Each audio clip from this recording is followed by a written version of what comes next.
गुरु प्यारी साध संगत जी, प्रेम से कहना धन निरंकार जी। आशा करती हूँ सतगुरु माता जी की आशीर्वाद से आप सभी बहुत बहुत अच्छे होंगे। आज मैं आप सभी के लिए एक नई साखी लेकर आई हूँ। साध संगत जी, किसी इंसान के बारे में भी अच्छे से जाने बिना, उसे परखे बिना उसके बारे में कोई भी राय नहीं बनानी चाहिए। आज की ये साखी इसी विषय पर आधारित है। चलिए आज की ये साखी सुनते हैं।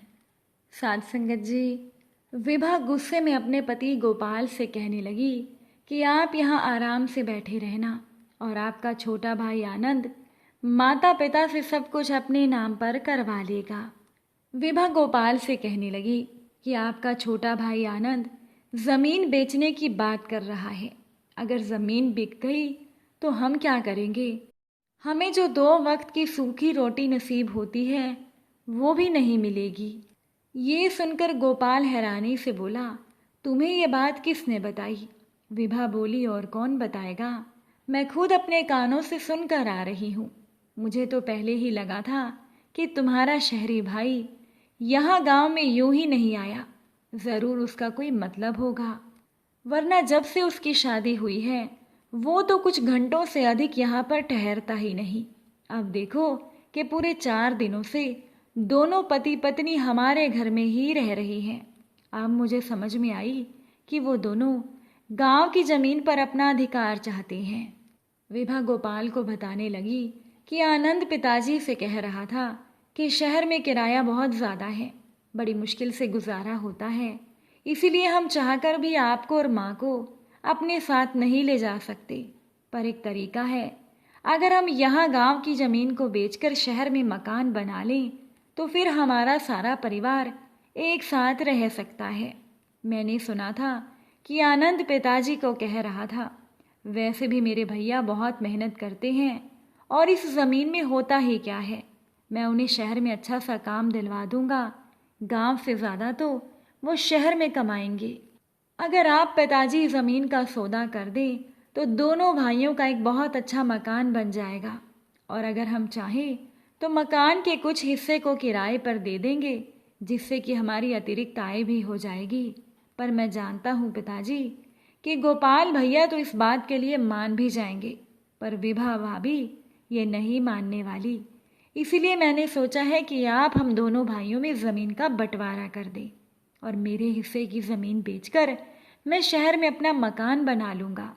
मैं कब तक किराए पर धक्के खाता रहूँगा?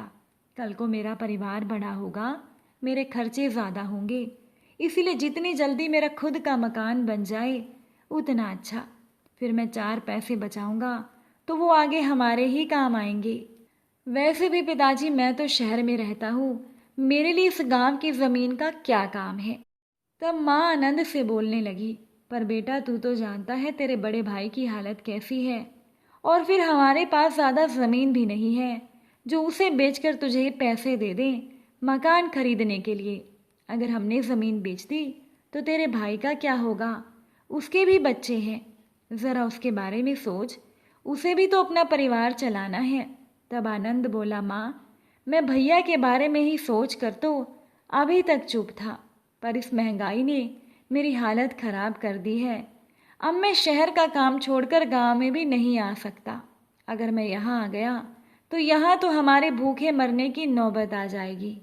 शहर में काम करके कम से कम हमें भरपेट रोटी तो मिलती है, इसीलिए कह रहा हूँ माँ, तुम भाई को मनाओ कि वो भी मेरे साथ शहर चले।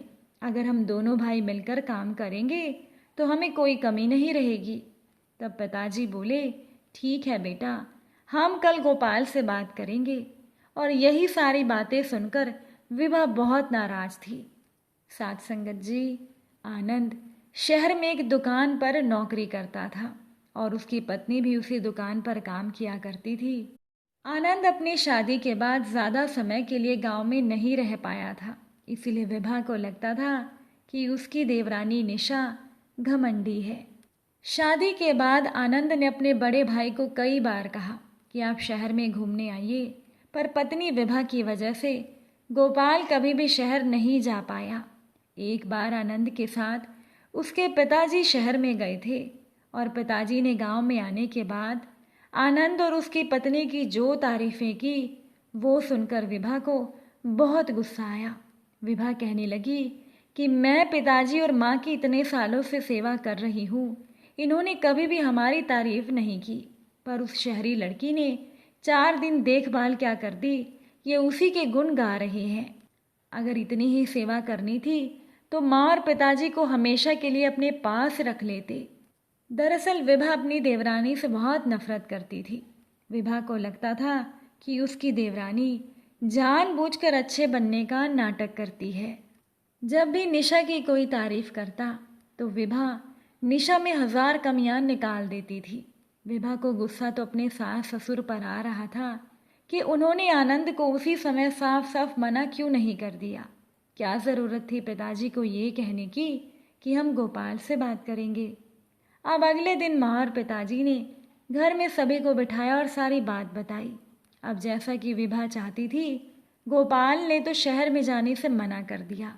तब आनंद बोला, भैया अगर आप शहर नहीं आना चाहते तो ऐसी हालत में मुझे मेरे हिस्से की ज़मीन बेचनी होगी। उसकी बातें सुनकर विभा बोली, बड़े आए तुम ज़मीन बेचने वाले, क्या ये ज़मीन तुम्हारी पत्नी को दहेज में मिली थी जो बेच दोगे? ये हमारे पूर्वजों की ज़मीन है और पूर्वजों की चीज़ बेची नहीं जाती। आनंद जानता था कि उसकी भाभी विभा कभी भी इस बात के लिए तैयार नहीं होगी। आनंद बोला, भाभी अब मैंने भी एक फैसला कर लिया है। मेरी एक शर्त है, या तो आप गोपाल भैया को 2 महीने के लिए मेरे साथ शहर भेज दीजिए या फिर मेरे हिस्से की ज़मीन मुझे दे दीजिए। विभा कहने लगी, हम तुम्हारी कोई भी शर्त नहीं मानेंगे, जाओ अपने शहर लौट जाओ। आनंद बोला, नहीं भाभी, अब की बार तो मैं फैसला करके ही जाऊंगा, कुछ ना कुछ तो लेकर ही जाऊंगा, खाली हाथ नहीं जाऊंगा। काफ़ी देर तक उन लोगों में बहस होती रही। आखिर में माँ और पिताजी ने फैसला किया कि गोपाल 2 महीने के लिए अपने छोटे भाई आनंद के साथ शहर जाएगा। उसके बाद गोपाल ही फैसला करेगा कि वो शहर जाना चाहता है या नहीं।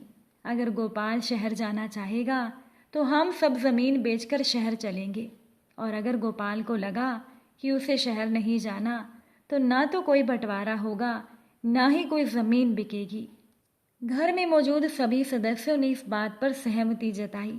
विभा अच्छे से जानती थी कि उसका पति गोपाल उसकी मर्जी के खिलाफ कुछ नहीं कर सकता, इसीलिए जीत तो उसकी ही होगी। अब अगले ही दिन गोपाल की शहर जाने की तैयारियां हो गई। विभा जानती थी कि जीत तो उसकी ही होगी और गांव की ज़मीन नहीं बिकेगी। जाते जाते विभा ने गोपाल को याद दिलाया कि अपने भाई की बातों में मत आना, ज़मीन हम बिल्कुल नहीं बेचेंगे। अब गोपाल पहली बार अपने गांव से इतनी दूर जा रहा था, इसीलिए उसे थोड़ी घबराहट थी कि वो शहर में 2 महीने कैसे बिताएगा, लेकिन अपने माँ और पिताजी की बात तो उसे माननी ही थी। अब गोपाल शहर पहुंच गया। गोपाल ने शहर में जब अपने छोटे भाई का घर देखा तो वो सोचने लगा कि इतने छोटे से कमरे में क्या इन लोगों का दम नहीं घुटता। उसी कमरे में एक छोटी सी रसोई थी। जब आनंद ने गोपाल को उस कमरे का किराया बताया तो गोपाल तो हैरान हो गया। सोचने लगा कि इतने छोटे से घर के कोई मूर्ख ही इतने पैसे देगा। अब अगले दिन आनंद और निशा तो अपने काम पर चले गए और निशा अपने जेठ गोपाल का खाना बनाकर रख गई। अब तो गोपाल उस छोटे से कमरे में बिल्कुल अकेला था। गोपाल ने सोचा कि थोड़ा बाहर निकला जाए, आस पड़ोस में जान पहचान बढ़ाई जाए। अब गोपाल बाहर निकल आया। उसने देखा कि ऐसे ही छोटे छोटे कमरों की पूरी लाइन बनी हुई थी और ज़्यादातर कमरों पर ताला लगा था। गोपाल ने सोचा कि शायद इन कमरों में रहने वाले लोग काम पर गए होंगे। तभी गोपाल ने एक कमरे के बाहर एक बूढ़ी महिला को बैठे हुए देखा। अब गोपाल उस महिला के पास पहुंच गया और उन्हें प्रणाम कहकर उनके पास बैठ गया।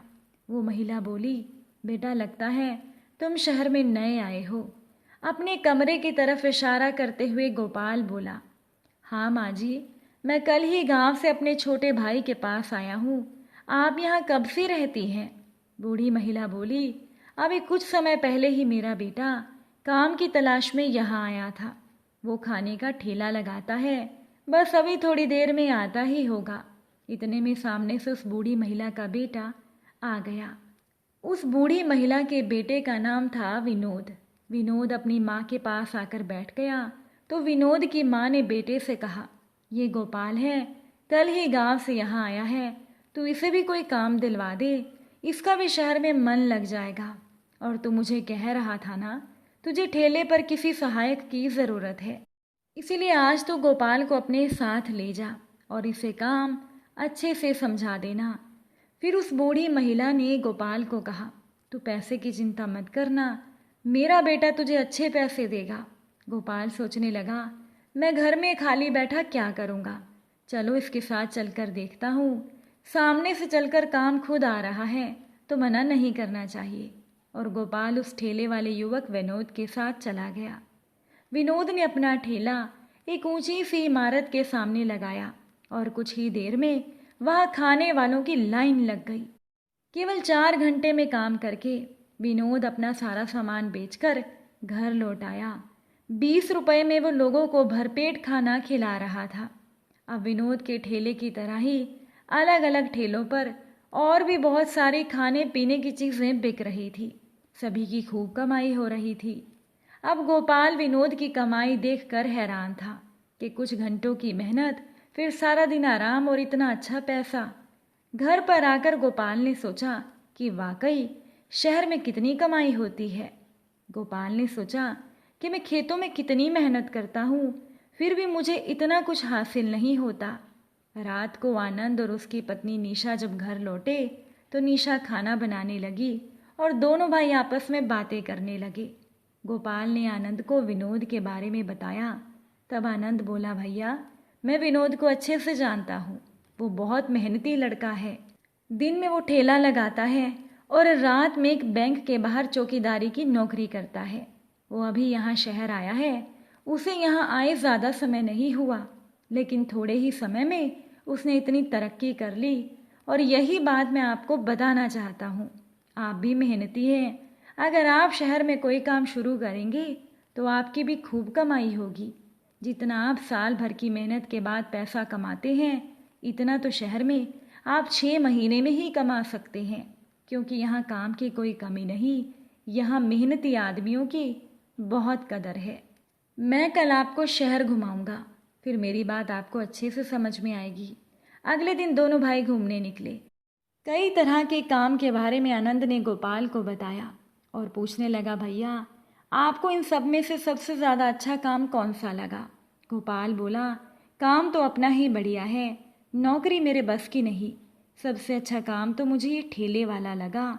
मैं सोच रहा हूँ कि कुछ दिन विनोद के साथ रहकर इस काम की जानकारी ले लूँ, फिर मैं भी खाने का ठेला लगाऊंगा। आनंद बोला, भैया मुझे आपसे यही उम्मीद थी। उसके बाद गोपाल 2 महीने तक विनोद के साथ काम करता रहा और फिर गांव लौट आया। घर आकर गोपाल ने अपने माता पिता और पत्नी को शहर के अनुभव बताए। कहने लगा, आनंद ठीक कहता था, हमारे लिए शहर जाना अच्छा होगा। ये देखिए मेरे 2 महीने की कमाई। उसने 20,000 रुपये माँ को देते हुए कहा। फिर विभा से बोला, ये पैसे मुझे एक ठेले वाले के सहायक के रूप में काम करने पर मिले हैं। अगर मैं खुद का ठेला लगाऊंगा तो सोचो मेरी कितनी कमाई होगी। और मुझे तो किसी की मदद की ज़रूरत भी नहीं, क्योंकि मेरी मदद तो तुम ही कर दोगी। पैसे देखकर विभा को भी यकीन हो गया, पर फिर भी विभा गांव की ज़मीन बेचना नहीं चाहती थी। गोपाल ने उसको समझाया कि कोई ज़मीन नहीं बेच रहा, तुम्हें गलतफहमी थी कि आनंद और उसकी पत्नी निशा ज़मीन बेचकर पैसे हड़पना चाहते हैं। उन्होंने तो ज़मीन बेचने की बात इसीलिए की थी कि मैं एक बार उनके साथ शहर जाने के लिए तैयार हो जाऊं, क्योंकि ये बात वो मुझे गांव में नहीं समझा सकता था। शहर जाकर मुझे उसकी बात समझ में आ गई। वो तो इतना चाहता था कि उसके भाई को उसकी मेहनत का उचित फल मिले। और सबसे अच्छी बात तो ये कि आनंद एक घर लेने वाला है जिसमें हम आराम से रहेंगे। और ये सब निशा की ही योजना थी। वो चाहती थी कि हमारा सारा परिवार एक साथ रहे। उन दोनों की बात सच थी। शहर में महंगाई बहुत ज़्यादा है, अगर हम साथ रहेंगे तो कुछ बचत कर पाएंगे। कुछ दिनों के बाद गोपाल परिवार सहित शहर में आ गया। वहाँ पर आकर गोपाल पत्नी के साथ खाने का ठेला शुरू कर देता है और धीरे धीरे उसका काम भी चल निकला। आज विभा अपने पति के साथ बहुत खुश थी और अब विभा को भी निशा से कोई परेशानी नहीं थी, क्योंकि साथ रहने पर विभा ये अच्छे से समझ गई थी कि उसकी देवरानी तो उसका भला ही चाहती थी। और आज विभा शुक्रगुजार है अपनी देवर और देवरानी का, जिन्होंने उनके परिवार को ये रास्ता दिखाया। साथ संगत जी, अगर आज की ये साखी आपको अच्छी लगी हो तो वीडियो को शेयर ज़रूर कीजिएगा। आप सभी से फिर मुलाकात होगी एक नई साखी के साथ। साथ संगत जी, प्यार से कहना धन निरंकार।